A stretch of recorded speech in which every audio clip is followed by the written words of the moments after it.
to the Strongest Steel podcast. We're doing something a bit different here this time. I think this is episode 25. So episode 1 of season 3 of the Strongest Steel podcast, which for our guest, I'll say is the most popular steelworker podcast in Western Canada. So it's huge. Let's make it all of Canada. Yeah, what top are we of the charts. about? So I'm Scott Lunny. I'm the director of District 3. And like I said, this is the Strongest Steel podcast.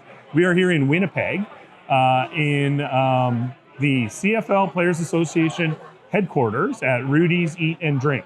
And I'm joined by the executive director of the CFL Players Association, David Mackie. So Dave, say hello to everyone. Yeah, Scott, I appreciate that. I'm excited to be on the podcast. I mean, I'm excited about the work that we've done and we're going to do together in partnership with the CFLPA and the steelworkers. So for the people watching and listening, David Mackie, if you're out on the West Coast, maybe you've heard of me, maybe you haven't, but played for the BC Lions for 7 years. I was number 34 out there.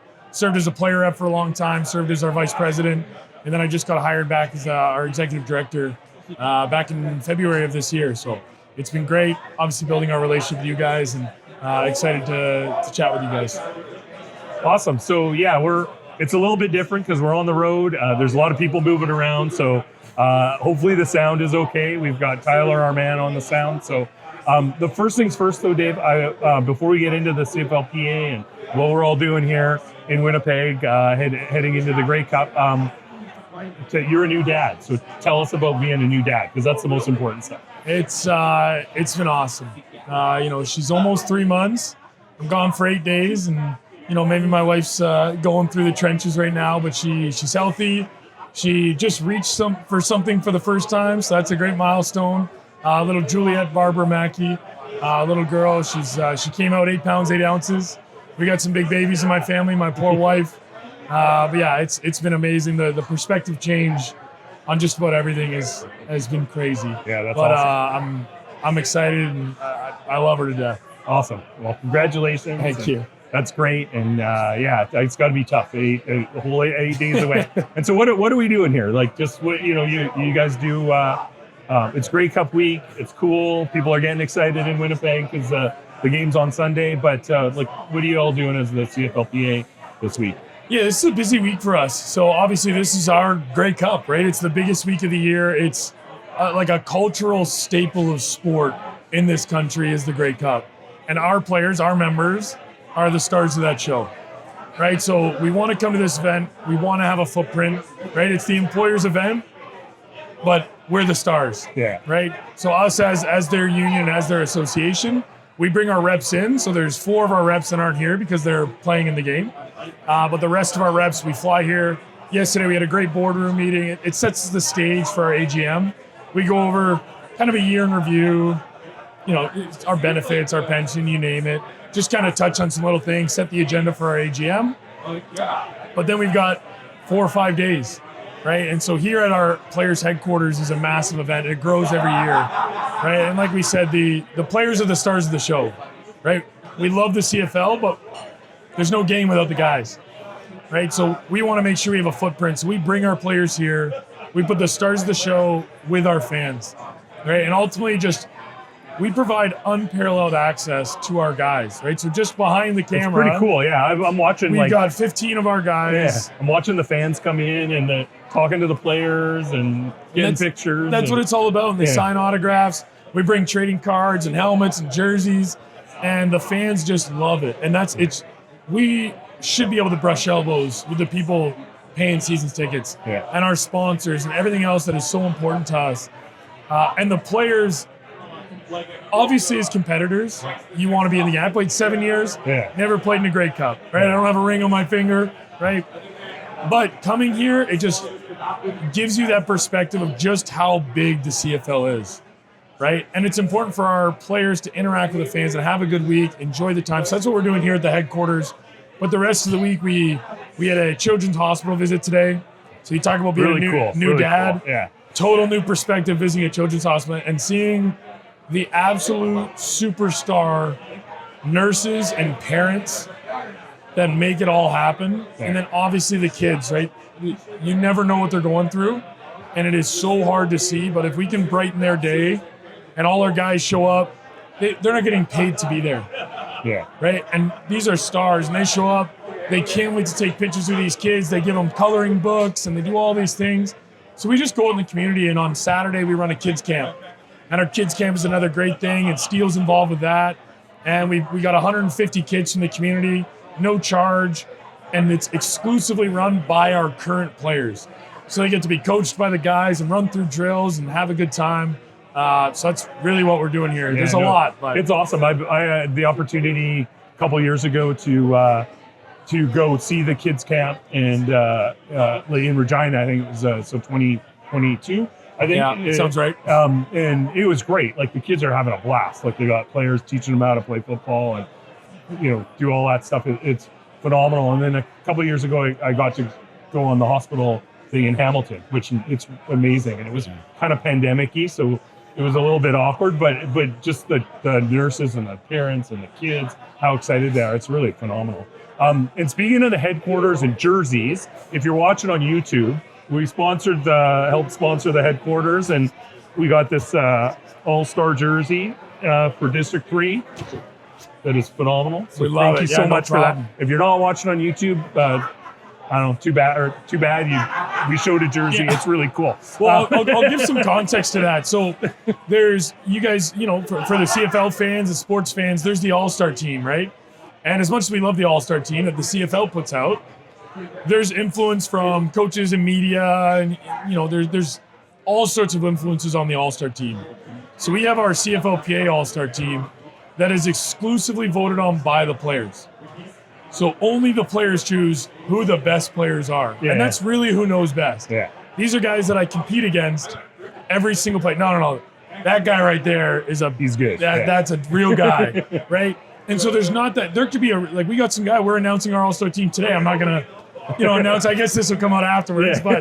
But we've got some young guys that aren't even on the radar of the big stage yet. Yeah. But unanimous across the league, they said, no, that was the best player in that position. Yeah. Right? So we want to give recognition. So we have our own all-star team, and the players love it because you're elected by your peers.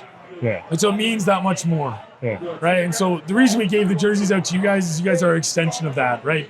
You do so much for our players, the partnership, the strategic alliance that we have, and we wanted to recognize Steel as that all-star extension of our team, so we wanted to make sure you guys got that. That's great. I really appreciate it. And the other districts got them too, but the best one is District 3.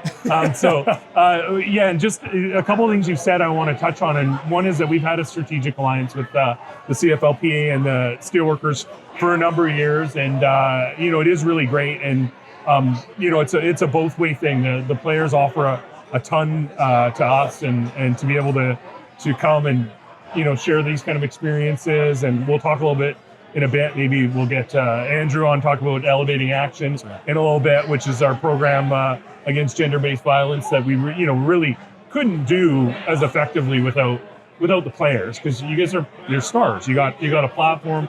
People listen to what you have to say, including our members, including me. I listen to what you guys say, and it's because it's powerful and it's passionate, and so that alliance offers a lot to us. I just wanted to. I think I'm going to get Bea Bruske, the president of the CLC, to come in and talk a little bit. But before that, one thing you said, it's true at our places too, right? Like it may be the owner's steel mill or the owner's lumber mill or the owner's Starbucks store, but the folks that make it work, deliver the goods, that's right, produce the members, product, right? It's the union members, just like in the CFL. And that's a really good way to put it. I think the way that our folks will recognize, like we do the work, we put the product out. Sure, that the owner's got a role to play. They got some investment and stuff, but it doesn't happen without the players. That's right. It doesn't happen without the workers. So as we get Bea to come and join us, you guys are the Players Association, but people don't realize you got a collective bargaining agreement. You function like a union, and we have our alliance, but you also joined the Canadian Labour Congress not that long ago. So tell us a little bit about that move. Identify, I think, more as a union than just the players getting together or whatever, right? That's right. So a lot of people are shocked, especially in the labor world, that we have a collective agreement. Yeah. Right. And people love to hear that we go and collective bargain. They just think, well, you're all superstars. You all get paid so much money, but it's not always the reality, right? We have to make sure that the minimum compensations and everything are taken care of, and are our workers taken care of, and the reality of our working conditions, right? And those are things that we fight for all the time, and we have obviously a very public platform, right? And all the great things that happen in the league are all over the media, right? You go to TSA and you see it, and then only when a specific member does something bad, it's also blasted. Yeah. Right, but it's a work, and we always joke, and the guys say, what does the association do? I'm sure everyone gets it, right? And we say, well, the union's kind of like car insurance. You hope you don't need to call them. But what's different about ours is that because we license and market our players too, we want it to be a good place for everyone to go. And go through the CLC, it's, look at the course catalogs that we have and the other things that you're offering. And we talk about white ribbon programs. So we've done a great job transitioning as a union. But it's like our forward-facing platform, it's not just the highlights on TSN. It's like, what are we as the union offering our membership more than just collective bargaining? Yeah. Right? And that's how we've operated, and that's why, a lot of events like this. And we're excited to continue to grow that.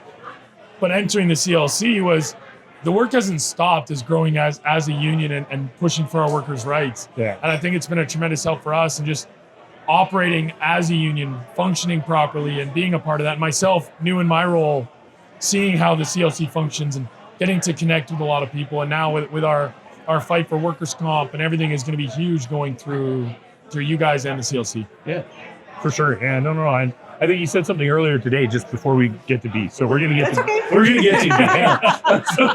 But you said something earlier today about the relatively short lifespan of professional athletes, but all your members, all the CFL, all the players are going to go into the workforce. And so, I think it's remarkable for us as labor activists and as unionists and as union leaders to know that you guys are imprinting like a positive thing about unions on these guys that are going to go into the workforce and going to go work somewhere else. And, that's right.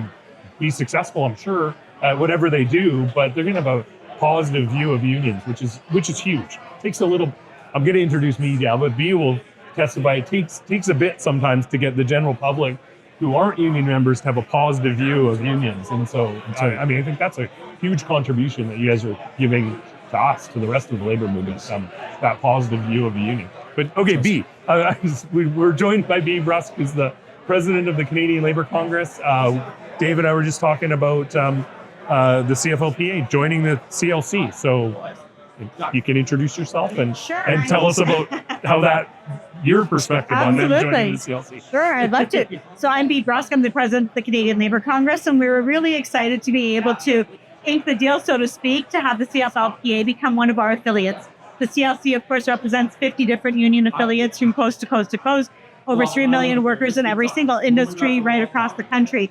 But understanding that... You're the best right here, right? Of course, steelworkers and CFLPA, of course. But the reality is CFL players are workers too, and they deserve union protection. They deserve to work under a good collective agreement, and they deserve to be part of the broader labor movement to advocate for their members in every possible way. So I think the partnership that they have with you folks at Steelworkers and with the CLC and the broader labor movement is critically important to also growing the understanding for other workers of what CFL players actually go through, right? Some of the challenges and opportunities that they have, but also for us to be able to share with you what the rest of the labor movement is all about and how you can be an active component thereof, right? Whether it's through education, whether it's through awareness building. And you folks with the Players Association do so much already in our various different communities with all of the social service kind of supports that you provide, going to the Children's Hospital, all of those kinds of things that are really meaningful to the community that also adds value to everything. Yeah, thank you. I don't mind jumping in there. Obviously, you said it, there's a ton of value that you guys bring, obviously helping us through collective bargaining, right? It's just, even when we went on a work stoppage, so people that don't know in 2022, we didn't show up, and it was hard, but our affiliates and relationships across the country stepped forward, and it was like, where are we picketing? Yeah. Right? And I was a PA rep at the time. I was just our rep. And what's unique about reps, and Bea, I appreciate you coming to talk to our board of reps yesterday. And it was awesome that guys were asking questions. But what's unique about being a rep in the CFL is that when I was a rep, I was still just number 34. Right? You have no added protections. You can be released, and it's a performance-based industry. Yeah. Right? So they could just not like you. You're not showing up. So for guys that are willing to step up and put their neck out for the guys, it's been a target on their back.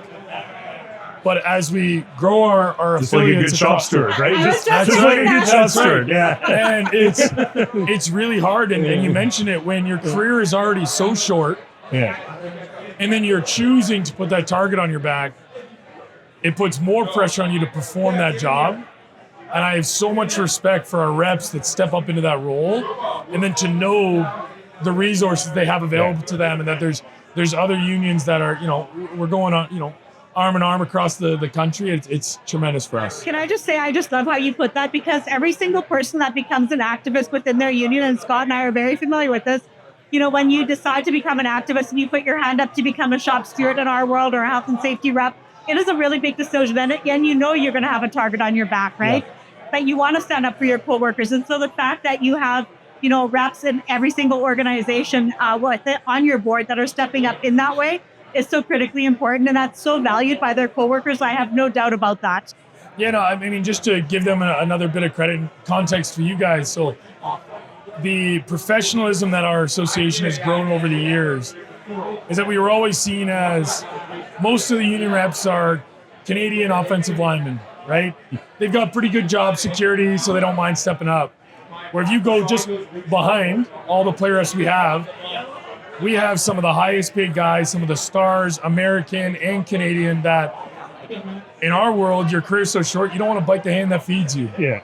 Right? So if all of a sudden the employer's writing you a decent contract, do I want to be the one that, pisses them off? And they still have no problem saying, you know what, this is what's right. And they're a voice, and the makeup of our room is so great. Like Max is a global rep. He's from France, right? You can only have 2 globals on every single team. Yeah. Right? So he is one of 2, and he's still putting his neck out for it. And it's great to know that we have that support and similarities across the board, right? So it's just great. So I got asked this. So you got a collective bargaining agreement, you got player reps. So what are the big issues that they deal with? What are, we know what they are in different workplaces, you don't get a posting, or, it's like something like that, or, some discipline. I'm sure there's discipline stuff, but you didn't get the right paycheck. Or your pay was right. wrong, or, we have grievances and complaints and stuff we deal with. What are the day-to-day things that happen for, without, not specifics, right? But it's there is something new every day, which I'm sure you know, right? Yeah. And there's the similarities, right? The health and safety side, where For sure. Yeah. we have to insist that our workplace is safe. Yeah. And the effort that goes into it. So we look at what's new, the air quality with all the forest fires, right? Yeah. Got new health and safety policies there with field services, right? There's more and more research making sure that the field that they're playing on is actually tested and manicured and up to date.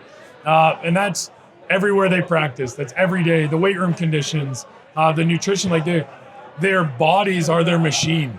Right. So if a lot of workers show up and the machines are broken, they can't do their job. And so if their body, the machine that they have to operate within, isn't functioning great as a byproduct of a shitty environment, well, they can't perform. And that's just really the health and safety side. But what's unique about pro sports is that we have that salary cap, right? So constantly fighting how that is spent, how that's distributed. Can we raise that? The revenue share model that we have, and there's a constant dispute there. The licensing and the marketing of our players. We want to make sure that if they're posted on the side of a bus, it's great, but there's a fair market value for that, right? Yeah.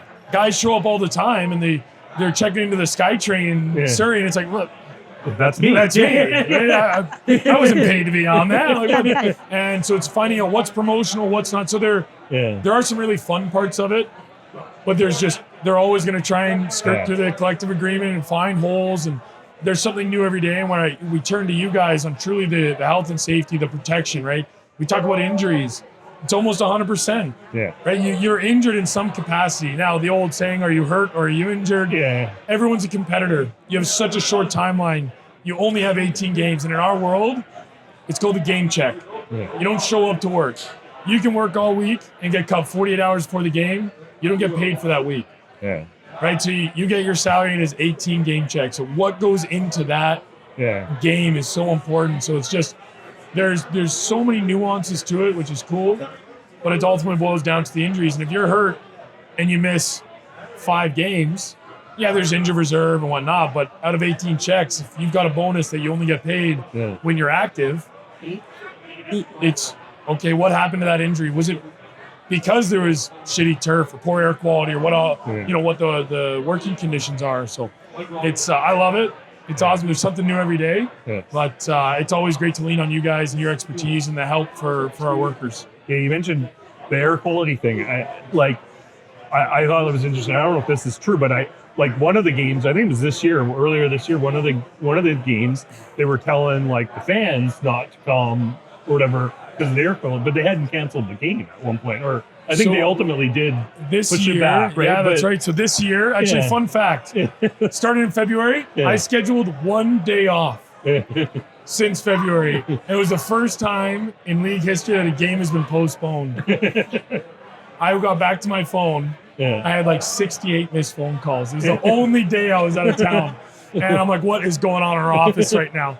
But it was honestly a testament to the league. It's the first time it's ever happened. We had an air quality policy in place. We lean on the Canadian government and the up-to-date research and science. And it was that it's unsafe to play. And the effort that our players go through during a game, it's different than standing, watching a game, right? So it's the amount of air that you're breathing in and the level of exhaustion. There's obviously a correlation between the poor air quality and, a tip of the cap to the employer was that they handle it appropriately. They could lose revenues. They could lose gates. Like I said, there's only 18 games. You only get to host 9 of those. So if one of those games doesn't happen, that's a good chunk of change for those guys. But because of our constant push, the game was postponed, right? And it ended up taking place the next day, and it worked out. But without our word on the health and safety, the employer wants the game to go on. Right? The fans are in the stands. People are ready to go. Everyone drove in it, but it just wasn't the right working conditions. And the game was ultimately postponed. It's hard, and obviously we want those games to happen. We want our fans to be entertained, but if it's not safe, if they're telling people to just not go out and walk around, I can't imagine playing a football game in that environment. So the other thing that you mentioned was the WCB coverage, and I know Bea, you were talking about that at their board meeting yesterday, and that's a challenge for you. I mean, I put it in the context BC, go Lions, but I put it in the context of the BC Lions, right?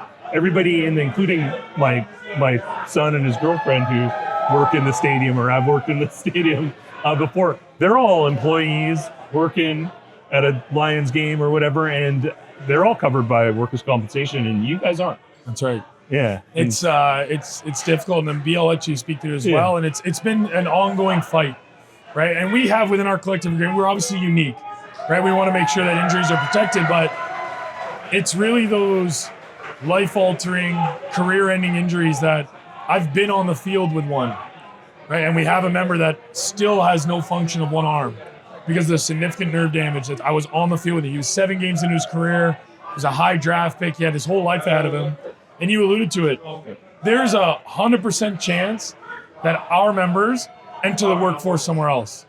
So an injury that takes place in this workforce prevents them from entering the workforce anywhere else, right? And most injuries, I mean, I had 7 operations before I turned 30, right? It's a lot. I think a lot of people in my family were like, I can't believe you're still playing football. But you love the game. It's what you're best at.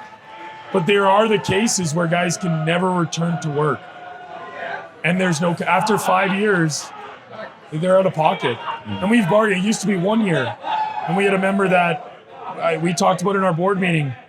We were walking around the locker room, hat in hand, asking guys for money to help fund a surgery, right? And it's unacceptable in our mind. And until we push the employer to either come up with a creative solution, but we can't do that without the support of you guys at a provincial and federal level.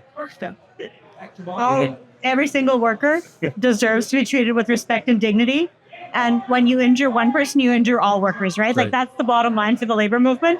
And so from my perspective, when you are a worker, whether you're working on the field like you are, playing a game, or you're working in a manufacturing plant, or you're a healthcare worker working in a hospital, you injure yourself, you need to be able to be covered by workers' compensation so that you can heal properly and that you can have the follow-up treatment that you deserve. And there's absolutely no excuse and no reason why all workers cannot be covered. So it's a political will issue as far as I'm concerned, and we need to be able to galvanize the attention that it deserves to get that political will moving in the right direction. That's right. Yeah, and some of the CLC knows about is lobbying, and the steelworkers know about lobbying, and so you guys know about lobbying. So we just got to kind of, I think, get together, and we got to do it jurisdiction by jurisdiction, because that's the way Canada's set up. But I think we just got to get it, make a crack at it in one of the jurisdictions, whether it's Ontario or BC or here in Manitoba. So somewhere we got to sort of make a break in it, and then I think we can get it. We can work it out. Like, it's not the same as every other workplace, but that's right. You're right. It's still a workplace, and the people are out of work, and yeah. Well, it's just the pressure, and every employer is the same, right? Change happens with pressure. Then we just continue to supply, and we can do as much as we can through our collective agreement and our grievances, but it's something that we don't have, right? And until we just continue to apply the pressure, then they'll come to the table. Yeah. Right. And that's really what we're relying on you guys and all your support. And it's an awareness building, right? It's an education campaign to educate the public as well, because I guarantee you the vast majority don't really know that this is that you're not covered, and or that you have 100% of your members pretty much every year having an injury of some kind, right? That's right. So yeah. So I think we're gonna wrap up. I know, Dave, you got to go do a bunch of stuff, right, including these awards and all that stuff. So I don't want to keep you too long. I did want to, before we wrap up, just talk a little bit about the Elevating Action program. We had a great event earlier today at the Union Center in Winnipeg here, talking about Elevating Action. And so that's a program that's the steelworkers, the CFLPA, and a group, White Ribbon, the White Ribbon Campaign, White Ribbon Canada, who've been doing that kind of work on gender-based violence for well over a decade, I think. But yeah, I don't know, you wanted to say a little bit about the program? And you were on the panel this morning. It's been tremendous, and hopefully Andrew Pearson's around here somewhere. I don't know where he is. I was going to grab him, but I don't see him. The man can talk, so wherever he is, we'll find him. And I know this is coming out afterwards, but he's going to receive an award tonight for the contribution he does to our community, and that's confidential within this group. But because this is coming out afterwards, I'll share with you. Yeah. He is one of our members that is truly so outspoken to so many different issues. Workers' issues, gender-based violence. He does a ton of work with Heart and Stroke Foundation. So don't tell him I told all these nice things about him, but he's one of my best friends, but he's also just one of the most amazing members and men in our association. So we were both, joined by you guys and White Ribbon, and ultimately we have a platform, right? If we look at the event that we're hosting right now, right?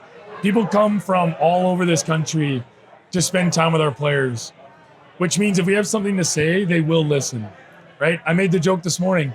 If all of our players wore the same pair of shoes this week, 10 fans would go buy those shoes, right? So why not carry that same trend if we're sending a good message, right? And fighting for, it's always seen as it's a women's problem, but it's a men's problem. Right? We need more people to speak up about gender-based violence. And we talk about the long-term vision and improvement. And I hate that we only have X amount willing to step up and speak about these issues. It shouldn't be a willingness. It should just be the standard, right? But until it is the standard, right, we have a platform to continue to grow that, right? And to go into your workplace and speak to some of your members. And people are excited to see a football player, but they're really hitting some heavy messages home. And we've got guys that have done now coast to coast. We didn't want a PEI. Andrew is out Vancouver Island. We got Saskatoon next week, down in Hamilton. And it's amazing, right? We're going to continue this relationship and educate more of our moderators. And ultimately, it's bringing a great education platform back to our locker room, right? And you mentioned it, and we've said it, is that our members are going to enter a workforce. Yeah. So if we can do a good job, it's a 3-year career. You enter your pro career at 22, 23 years old, and you're educated about gender-based violence and the role of, a strong male, positive masculinity. Now, when you enter that next workforce, we're just bringing our leaders and just entering them somewhere else. So I love this relationship. I can't speak about it enough, and it's still in its infancy, to be honest. Yeah. So what we do is we just I don't know if you know this, but we have the White Ribbon group really has put together a phenomenal training program for spokesmen to go and talk to people about gender-based violence and ways that you can act to help prevent gender-based violence and in a workplace, in the community, wherever you're at. And so they've got this program. We train CFL players and steelworkers, and then they go out and in a pair, like one player, one steelworker, and go, whether it's in our workplace or in a community, and go talk about gender-based violence and how we can act and prevent. And I think it's really, I don't know, we got more than our fair share of dudes in our workplaces. They're 100% men in the 100% CFLPA, men. Yeah. right? Obviously, and so it's really a great partnership. But we owe a lot to White Ribbon though, because they really bring the expertise on the issues. Yeah, well, they're the educators, right? Yeah. We come to the table, and none of us are experts, right? And we don't pretend to be. But if we have a platform, we can educate one member at a time. It's a start, right? And Kavan mentioned it earlier, where it's not going to happen overnight. But if we can be part of that change, it's great. White Ribbon and Zoe, she's around. She's been doing an amazing job just to be able to connect with every member that comes through that education. And there's a different cohort every time, right? And they do a great job connecting and ultimately educating our guys. Can I just say to both of you, thank you so much for the work that you do. And I have seen the training like in person in Jasper at one of the winter schools where the steelworkers happened to be, in the White Ribbon training was happening with the steelworkers. The fact that steelworkers as a very male dominated, like you have women in your union, women of steel, of course, giving them a shout out as well. But the fact that you are initiating this and the fact that the CFLPA are running with this, I think it is so critically important. And I really want to salute both of you for doing that important work. It is incredibly meaningful to have you leading that. Thank you. It makes a difference. Thanks. Yeah. Thank you. Okay, so I just want to say, we're going to wrap it up. I want to say thanks, Bea, because I just kind of sprung this on Bea, like, I don't know, just before we started. I said, hey, you want to come on with me and Dave and talk to us about on the podcast? So thank you for doing that. You're so and thank welcome. you for just stepping in and doing it. And thank you. I know, Dave, you got to go to all these things. Got to go get dressed up, I'm sure, for you look great, but, I know you got to probably put a suit on and stuff for these awards. So I just want to thank you. And it's our pleasure to be here as partners with you. And I'm glad we were able to help sponsor the headquarters. I'm glad we were able to do that, the event on Elevating Action and just hang out. And I love the jersey. So again, if you're on YouTube, check it out. It's awesome. It's going to go up in the office. I would wear it, but I'm probably going to put it up in the office in a frame or something like that. But I really appreciate it. Thanks for being on the podcast. Thank you, Bea, for being on the podcast. And I think I'll just wrap it up where I look over there, I think, and say thank you for watching if you're on YouTube, or listening if you're on Spotify and all those other podcasty things. Share it around. The Strongest Steel podcast. We do an episode every month. Talk about stuff that's important to our members and steelworkers, but also in the labor movement and politically and all that kind of stuff. And hopefully you enjoyed it. Follow us on social media at District 3 on Twitter and Instagram and All the Facebook, goods, everywhere. all the social things at USW District 3. At USW District 3 is what our thing is. And if you got any questions or feedback, I think it's D3 comms at usw.ca. We're not in the office. They put these little signs up in the office. Cue cards. That I read off the stuff off, and I don't have the little signs. We're in a bar. So anyway, thank you for listening, and it's been the Strongest Steel podcast. Thanks again, Dave. Yeah. Thanks, Scott. Thank you, Bea. Of course, anytime.